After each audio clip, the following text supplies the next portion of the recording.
fazkuruni azkurukum waskuruli wala takfurun. Senantiasa bersyukur atas segala limpahan dan karunia dari Allah Subhanahu wa Ta'ala, khususnya nikmat hidup dan kesehatan, nikmat hidayah dan agama. Mudah-mudahan Allah Subhanahu wa Ta'ala matikan kita dalam keadaan husnul khatimah.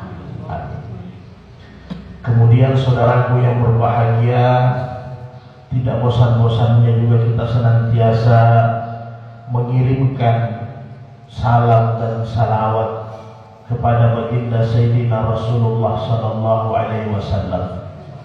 Kita mencintai beliau, kita merindui beliau. Maka kata Rasulullah, barang siapa yang mencintai sesuatu, maka insya Allah dia bersama dengan orang yang dicintainya nanti. Maka tidak ada yang kita cintai kecuali kecintaan kita kepada baginda Rasulullah sallallahu alaihi wasallam, melebihi kecintaan kita kepada orang-orang tua kita, kepada anak istri kita, kepada semua apa yang ada di dunia ini. Allahumma salli ala Sayyidina Muhammad wa ala ali Sayyidina Muhammad. Assalamu alayka ya Rasulullah, assalamu alayka ya Nabi Allah. Saudaraku sekalian yang berbahagia, bertambah kesyukuran kita, Allah berikan lagi kita sedikit kesempatan duduk lagi dalam majelis-majelis agama, dalam majelis ilmu, dalam majelis-majelis zikrullah. Yang mana majelis-majelis agama ini adalah majelis pengampunan daripada dosa-dosa. Jadi bukan hanya malaikat, bahkan semua apa yang ada di bumi ini, sampai-sampai Nabi bilang, namlu fi hujuriha, semut-semut yang ada di lubang-lubangnya pun berdoa untuk kita semua. Allahumma ghafir lahum, Allahumma rahamhum. Ya Allah, ampuni dosa mereka, sayangi mereka. Karena apa? Karena majelis ilmu adalah majelis yang menuju membuka jalan kita ke surga. Makin sering-sering kita dulu dalam majelis-majelis agama, insya Allah makin terbuka jalan kita ke surga. Rasulullah berulang-ulang mengatakan kepada kita, ta'allamu wa'allamu, senantiasa kalian belajar, senantiasa kalian mengajarkan ilmu, belajar mengajar, karena itulah yang paling terbaik. Khairukum man ta'allama al-Quran wa 'allamahu.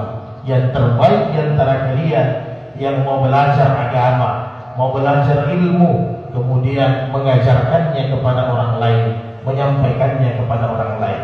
Mudah-mudahan kita termasuk golongan orang-orang yang mendapatkan keutamaan di dalam majelis-majelis ilmu. Yang lebih istimewa lagi, orang yang duduk dalam majelis ilmu, kal hajjatu wal umratu tammah, dia mendapatkan pahala haji dan umrah yang sempurna. Amin ya rabbal alamin.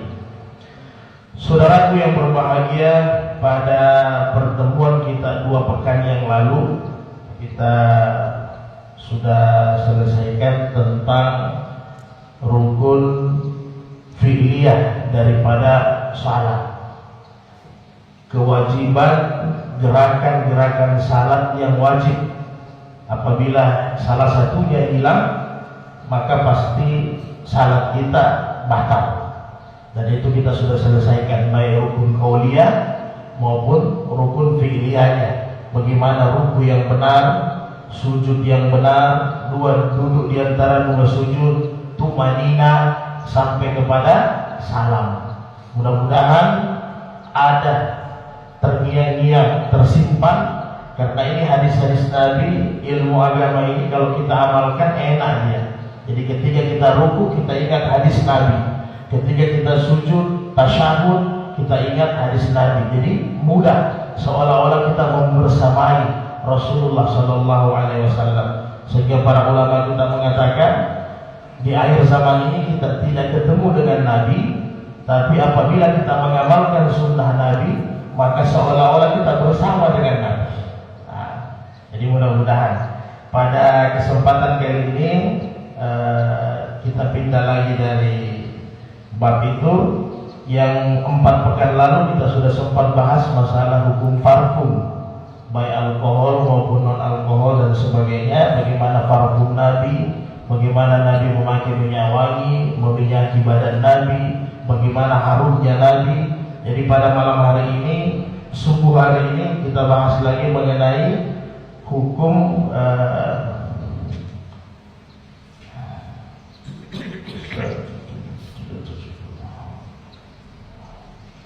kita di babun nahi min akli sauman au basalan au kurrasan au gairahu mimma lahu raihatun karihatun an duhulil masjid qabla zawali raihatihi illa li daruratin. Jadi Imam Nawawi meletakkan bab ini kurang lebih begini maknanya, bab tentang nahi min akli sauman au basalan au kurrasan, bab tentang hukum daripada memakan bawang putih, sauman, basal, bawang merah, au kurrasan. Kurrasan ini kalau bahasa kita ini seperti daun bawang, seperti kurang lebih daun bawang. Kemudian au gairahu atau yang semisalnya. Kalau yang semisalnya yang berbau, kalau kita di Indonesia tentunya petai barangkali. Kalau saudara kita di Jawa apa? Ada juga jengkol barangkali. Ustaz. Kemudian raihatun yang berbau, yang menyengat keluar, tercium baunya kurang bagus ya. An-duhulil masjid, ketika kita memasuki masjid itu, kecuali tentunya illa daruratin, kecuali memang dalam keadaan darurat ya. Jadi ini yang kita bahas pada subuh hari ini. Kalau mungkin sudah sering-sering kita dengar, jadi kita bahas sekaligus secara fikihnya. Kita lihat beberapa pendapat, tentunya seperti mana biasa kita kembali merujuk kepada 4 mazhab ahli sunnah, yaitu Imam Abu Hanifah sampai kepada Imam Malik rahimahullah. Nanti kita lihat pendapat-pendapat mereka. Seperti mana biasa, nanti kalau ada masalah-masalah kita bahas bersama-sama. An Ibnu Umar, auzubillahi as-sami'il 'alim minasyaitonir rajim. Bismillahirrahmanirrahim. An Ibnu Umar radhiyallahu anhu anna Nabiy sallallahu alaihi wasallam qala. Jadi seperti mana biasa, sudah berapa tahun kita bersama, kita baca hadis-hadis sahih, hadis hasan. Jadi ketika nanti kita membahas masalah hukum, kita tidak mengambil hadis-hadis dhaif kecuali penunjang apabila sudah dikuatkan oleh hadis-hadis sahih dan hadis-hadis hasan menurut pendapat ulama mazhab tentunya. Man akala min hadhihi sajarati, jadi kata Rasulullah, barang siapa yang memakan dari jenis pohon ini, di sini Bukhari Muslim menyatakan ya'nil as-sum, bawang putih, fala yaqrabanna masjidana, maka jangan lihat mereka mendekati masjid kami, jangan masuk di dalam masjid, gitu ya. Jadi jangan masuk di dalam masjid.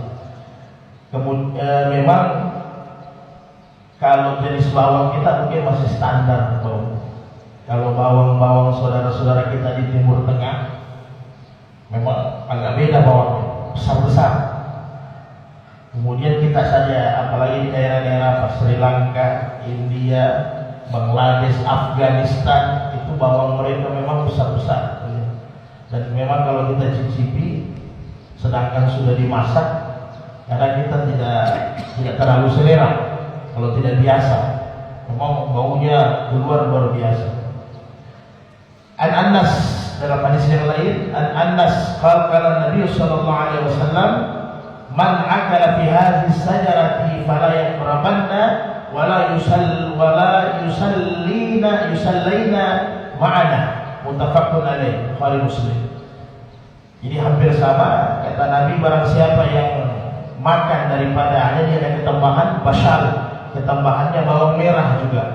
Jadi sejenis bawang bombay kalau di luar negeri itu bawang bombay.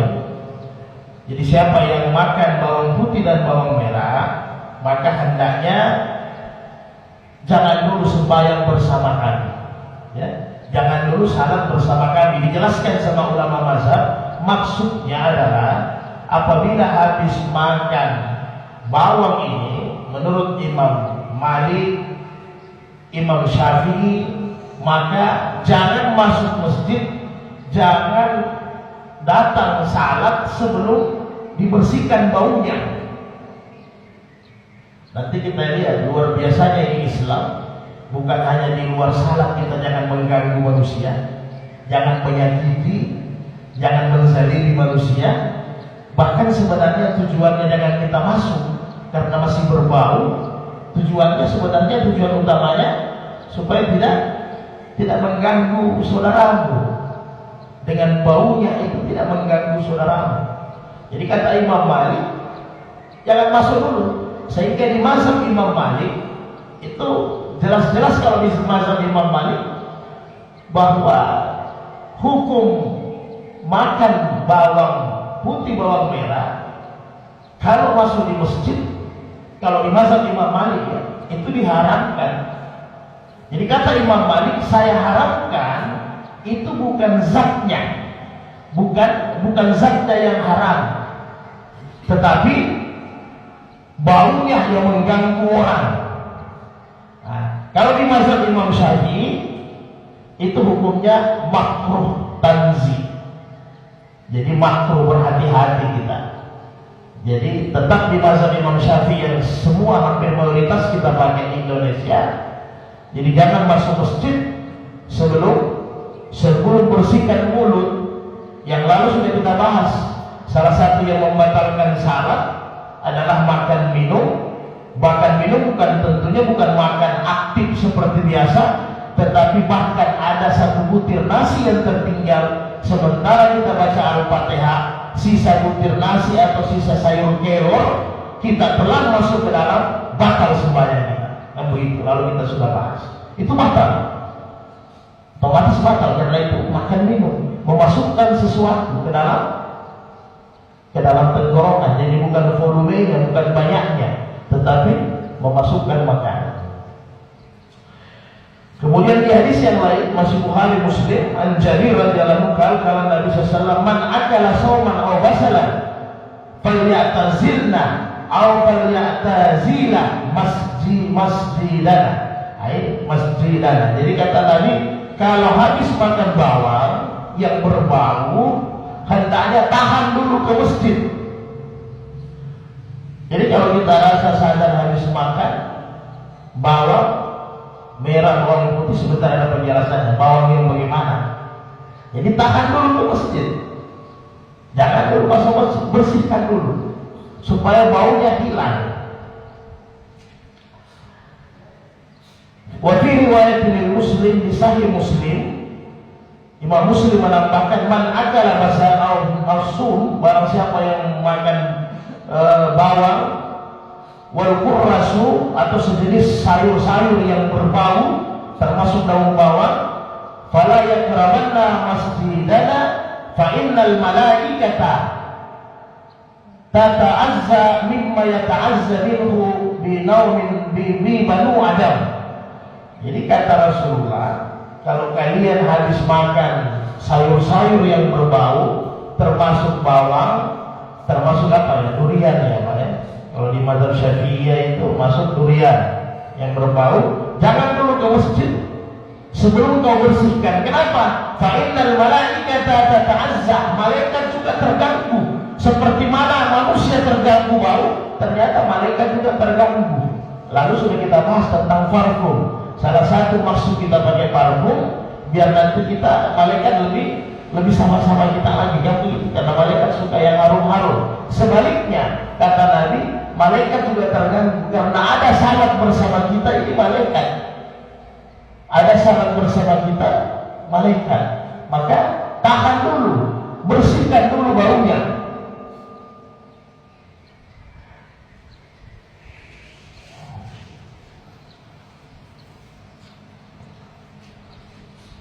Kemudian An Umar bin Khattab annahu hadara yawmal jum'ati faqala fi khutbatihi. Umar bin Khattab meriwayatkan bahwa pada hari Jumat khutbah Umar bin Khattab sempat berkhutbah, summa innakum ayyuhan nasu taqulu sajarataini, wahai manusia sesungguhnya kalian memakan dua pohon ini, yaitu bawang putih bawang merah. Kata Umar, ma arahuma illa hadisyatain, sesungguhnya yang dua ini kurang enak baunya. Ini termasuk makanan-makanan yang kurang enak baunya. Al-basal was-suma, bawang putih bawang merah, sayur-sayur yang sejenisnya. Laqad ra'aitu, saya sendiri melihat menyaksikan Nabi, ra'aitu Rasulullah sallallahu alaihi wasallam idza wajada raihahuma min rajulin fil masjid amara bihi. Apabila ada laki-laki sahabat-sahabat Nabi yang masuk masjid setelah makan makanan yang berbau ini, Nabi perintahkan jangan dulu masuk masjid. Nabi perintahkan jangan dulu masuk masjid. Faharaja ilal baqi, bahkan Nabi suruh keluarkan dulu di baqi. Maksudnya begini, kalau yang biasa kita umrah atau haji, kalau baqi itu menghadap kiblat umpama itu Madinah, baqi itu dari pintu makamnya Nabi, rumahnya Nabi sebelah kiri, kurang lebih 200 meter dari sebelah kiri itu baqi. Artinya sampai Nabi suruh agak jauh sedikit. Jadi Nabi bilang ente salah belakangan. Jadi kalau baqi itu sekarang kan perkuburan baqi kurang lebih 200 meter dari sebelah kanan, dari pintu salam, bau salam itu kurang lebih sebelah 200 meter. Artinya apa? Orang yang habis makan makanan yang berbau tercium sama Nabi di dalam masjid, disuruh keluarkan dulu dia agak jauh-jauh. Dan memang Nabi tidak suka ini baunya. Kemudian faman akalahuma falyumithuma tabahan setelah dimasak. Maka kata Nabi, apabila kalian ingin makan bawang, makan yang berbau, alangkah bagusnya supaya aromanya tidak terlalu bau. Nabi bilang paling bagus kalian masak dulu. Ini rumusnya. Jadi dimasak, Pak. Memang kalau dimakan mentah-mentah itu tapi ya kalau saya lihat di saudara-saudara kita di Jawa Barat ya, orang-orang Sunda suka makan dan memang enak juga sebenarnya. Ini di luar daripada manfaat bawang putih bawang merah pasti banyak. Manfaatnya ya banyak, Pak.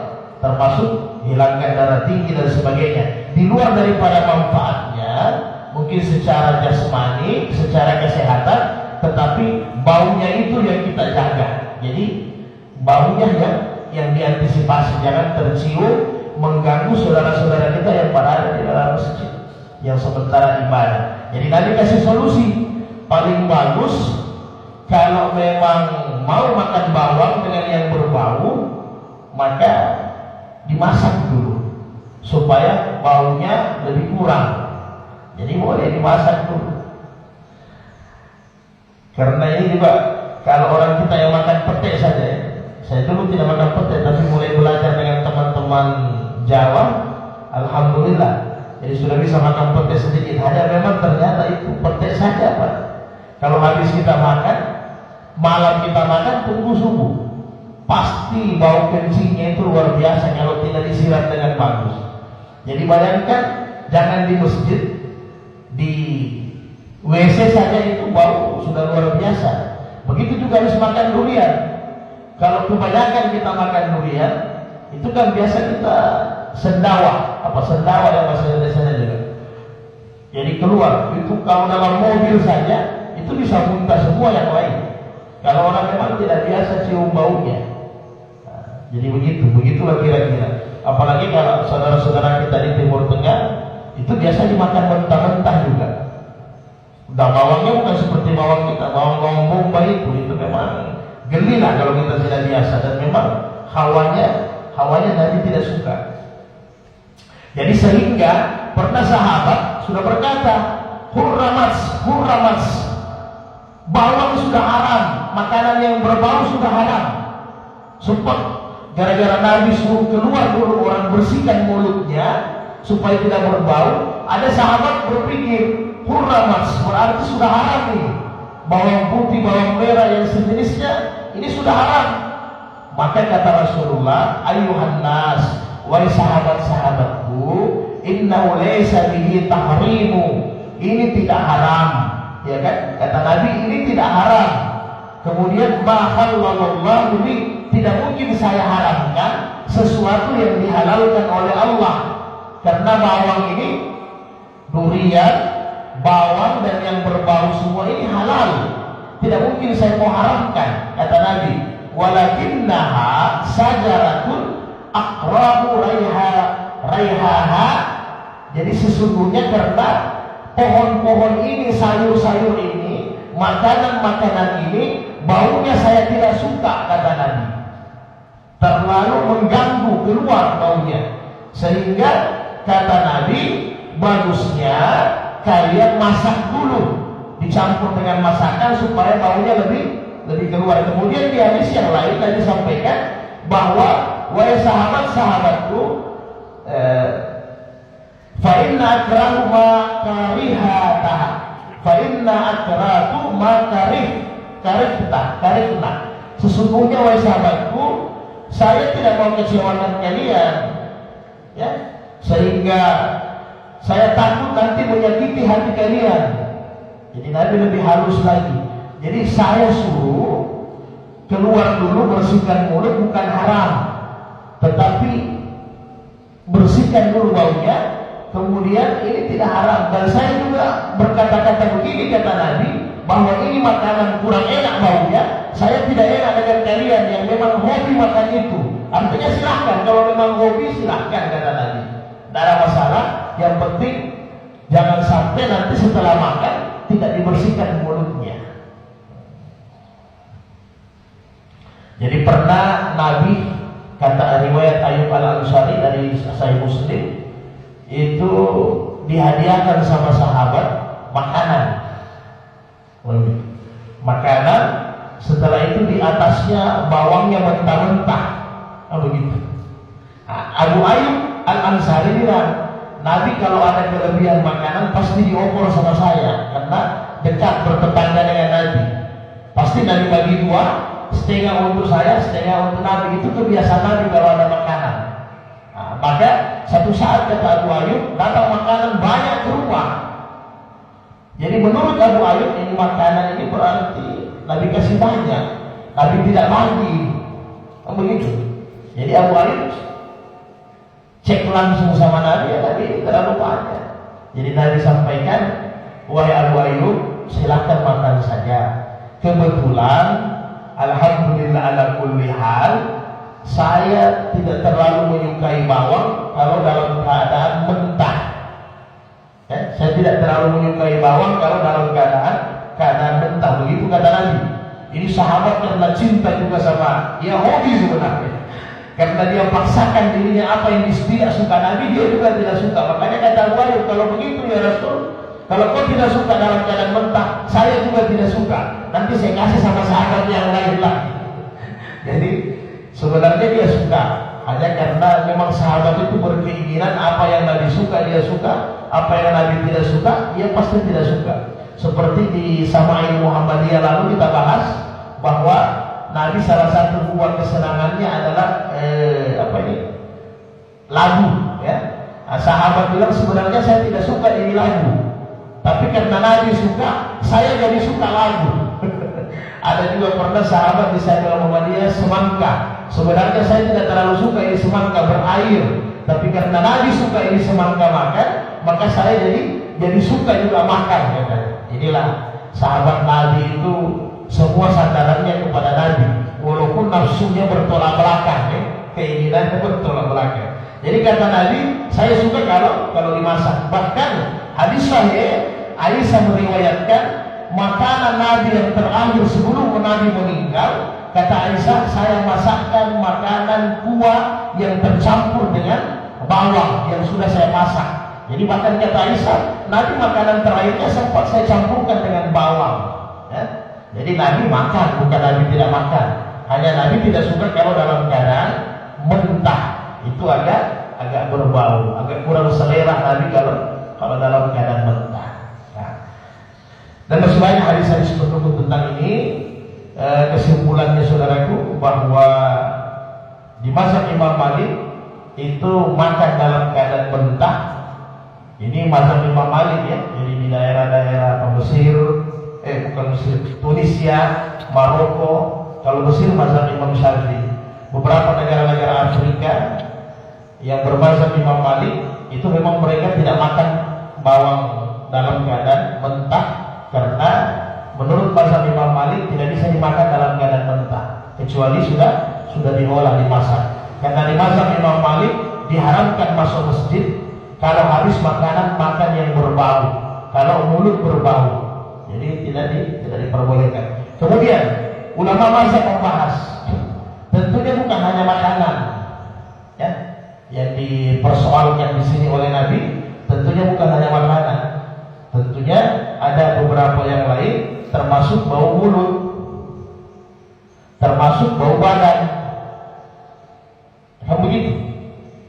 Artinya sesuatu yang memang berbau, yang kurang menyenangkan, kurang enak untuk dicium, mengganggu ibadah saudara kita, jangan dibawa masuk dalam masjid.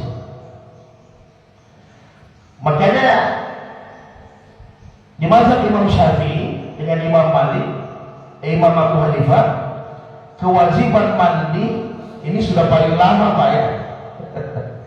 Kewajiban mandi itu orang Islam wajib mandi. Maksimal dia tidak mandi itu 1 pekan 1 kali harus mandi. Di luar daripada itu, menurut mazhab Imam Hanifah berdosa ya, karena sudah mengeluarkan bau. Apalagi kalau dia datang di masjid tidak mandi. Makanya ada hadis sahih Nabi bahwa ghuslul yaumal jum'ah, mandi di hari Jumat, faridatun ala kulli muslim, kata Nabi. Maka wajib bagi seorang laki-laki muslim wajib mandi hari Jumat. Kenapa? Dijabarkan oleh Imam Nawawi dalam syarah Sahih Muslim. Dulu di Madinah, masjid sebagai pusat untuk ijtimai, kumpulnya orang-orang untuk salat Jumat hanya satu, di Masjid Nabawi. Yang ada musala, tempat-tempat salat. Tetapi hari Jumat harus kumpul di Masjid Nabawi. Karena peternak, gembala-gembala mereka salat, ada memang tempat salatnya di dekat kandang-kandang mereka. Begitu juga di Madinah, pekebun-pekebun untuk salat 5 waktu, mereka ada tempat-tempat salatnya di kebun. Nanti mereka rame-rame, jadi mereka tidak datang ke Masjid Nabawi lagi karena jaraknya kalau jauh.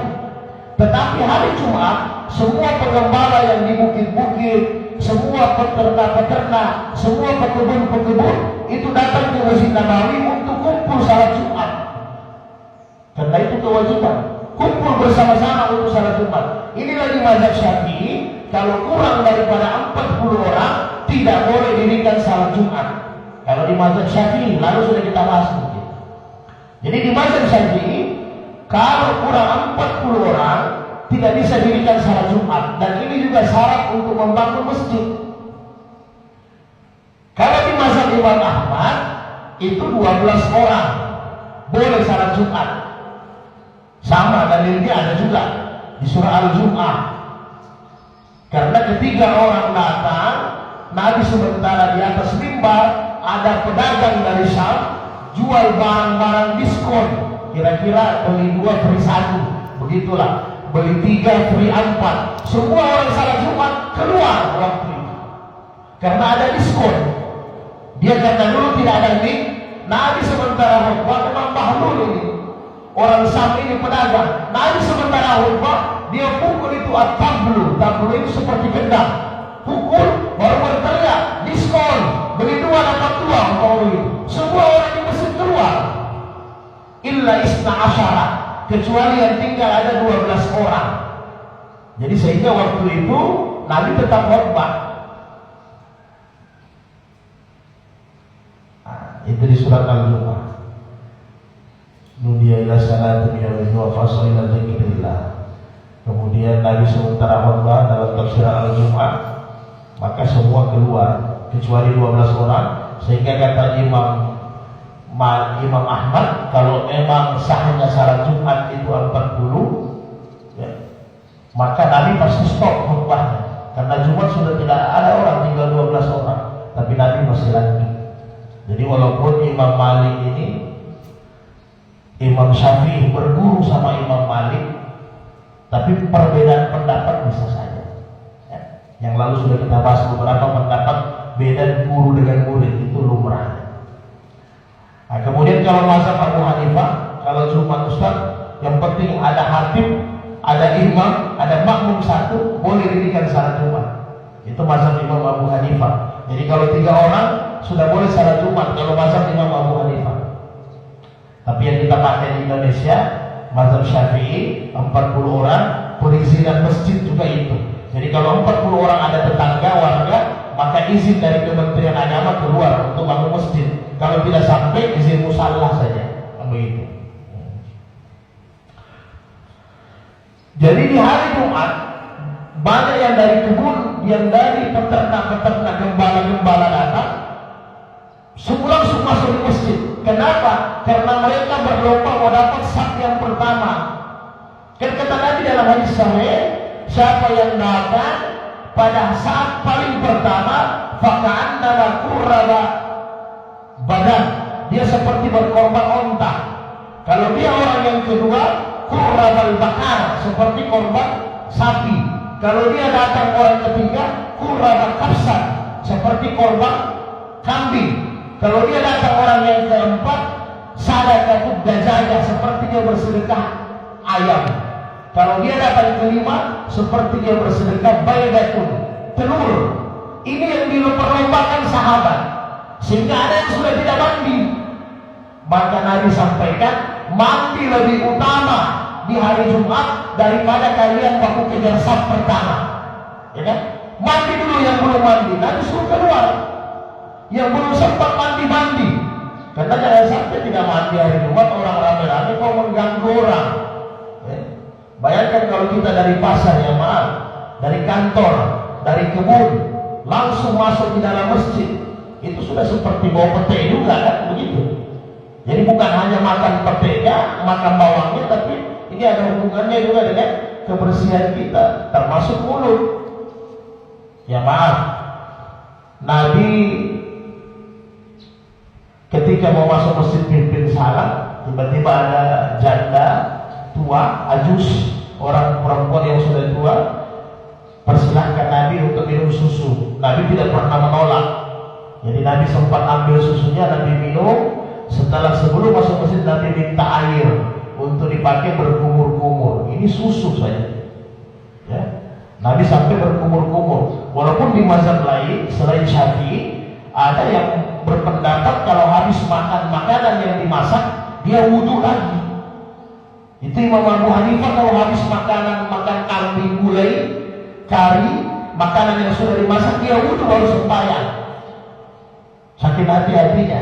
Walaupun secara fikih ijma ulama bahwa tidak membatalkan wudhu, cukup membersihkan mulut saja. Nah, jadi Nabi sampai berkumur-kumur. Jadi begitu juga kita. Yang masih sampaikan sama saudara-saudara kita yang masih kereta api neraka kecil-kecil, yang masih merokok, ini biasa kita datang dari rumah sudah doa, habis itu buang doa dan semua masuk masjid. Nanti bapak kita rasakan kalau kita sudah tidak merokok ternyata bau tembakau itu jelek.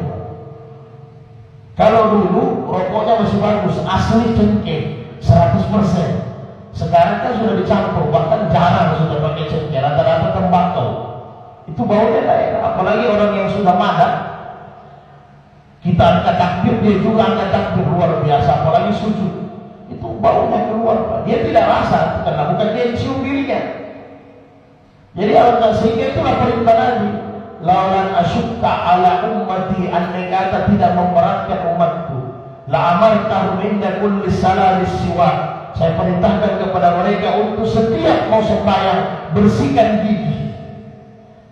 Ya, apakah pakai kayu siwak, apakah pakai pasta gigi, yang jelas memang sunnahnya bersihkan gigi, jangan sampai itu bau.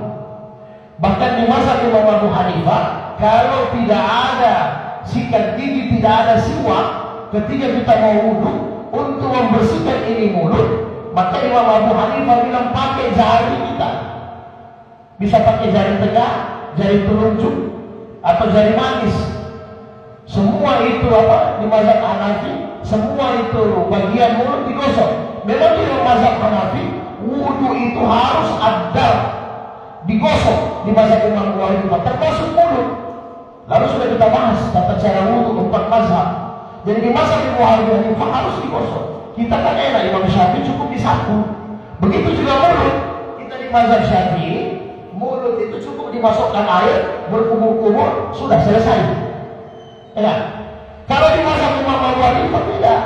Dia masukkan air berkumur-kumur, kemudian digosok dengan salah-salah situ, salah gigi dimasukkan mulut. Kalau di mazhab Imam Abu Hanifah wudhu. Jadi bukan hanya muka yang digosok, tangan dimasukkan di mulut juga. Sehingga kata Imam Abu Hanifah, itu pengganti siwak, kita bisa mendapatkan keutamaan. Karena keutamaan orang yang menggosok gigi sebelum salat dengan orang yang tidak menggosok gigi itu 70 derajat, 70 derajat selisih pahalanya. Jadi kalau ada si A tidak gosok gigi sebelum sembahyang, si B gosok gigi sebelum sembahyang, maka si B selisih sembahyangnya 70 derajat. Kalau kita gosok gigi. Jadi luar biasa Nabi kasih. Nabi perintahkan untuk kesehatan jasmani kita, untuk tidak mengganggu orang. Nabi kasih keutamaan lagi. Terlalu sayang Nabi sama kita. Nabi kasih keutamaan lagi. Sehingga bukan hanya tidak mengganggu orang, bukan hanya bersih, tapi dapat pahala lagi untuk akhirat. Hanya gara-gara membersihkan diri. Jadi termasuk ya. Jadi di suruh saudara-saudara kita ya. Atau biasa ada yang masih merokok, yang patahnya biasa di dinding masjid dia matikan, di jendela-jendela masjid dia matikan rokoknya. Ini dosa Pak, dosa. Di Sahih Bukhari, lalu sudah kita bahas ya, barang siapa yang berdahak melengket di masjid, dia punya dahak ludah di dinding masjid kata Nabi, maka itu salah satu dosa.